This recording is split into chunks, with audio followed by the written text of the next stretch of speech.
SIR-ന്റെ കരട് ലിസ്റ്റ് വന്നു.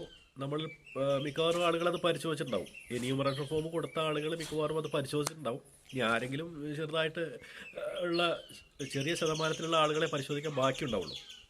എന്നാൽ ചില ആളുകൾ ഈ തെരഞ്ഞെടുപ്പ് കമ്മീഷൻ്റെ ആ ലിങ്കിൽ കയറിയിട്ട് പരിശോധിക്കുന്ന സമയത്ത് സൈറ്റ് ബ്ലോക്കാണ്, അല്ലെങ്കിൽ വ്യത്യസ്തമായിട്ടുള്ള ലിങ്കുകൾ കാരണം കൺഫ്യൂഷനാണ്, അങ്ങനെയുള്ള ചില അപൂർവം ചില ആക്ഷേപങ്ങൾ കേൾക്കാനുണ്ടായി.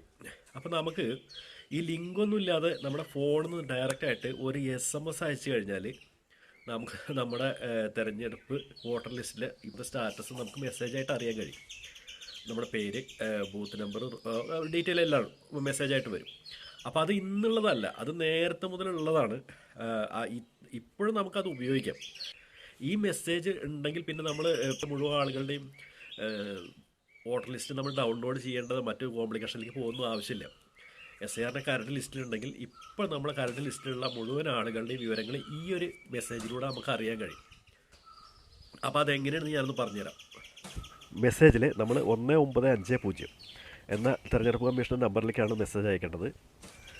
അത് താഴെ നമ്മൾ ടൈപ്പ് ചെയ്യുക ECI എന്ന് ഇംഗ്ലീഷിൽ ക്യാപിറ്റൽ ലെറ്ററിൽ ടൈപ്പ് ചെയ്തതിന് ശേഷം ഒരു സ്പേസ് വിട്ടിട്ട് നമ്മുടെ തെരഞ്ഞെടുപ്പ് കമ്മീഷൻ നമുക്ക് വന്നിട്ടുള്ള കാർഡിൻ്റെ നമ്പർ അവിടെ അടിച്ചു കൊടുക്കുക. അതായത് എപ്പിക് നമ്പർ അടിച്ച് അത് സെൻഡ് ചെയ്യുക. 1950 എന്ന നമ്പറിലേക്ക് നമ്മൾ സെൻഡ് ചെയ്യുക. അത് സെൻഡായിട്ട് ഉടനെ തന്നെ നമുക്കൊരു മെസ്സേജ് ലഭിക്കും. അത് ഇതുപോലെയാണ്: thank you for contacting ECI. We shall be sending the requested information shortly. ആ മെസ്സേജ് വായിച്ച് തീരുന്നതിന് മുമ്പ് തന്നെ നമ്മുടെ ഡീറ്റെയിൽ നമുക്ക് ലഭ്യമാവും.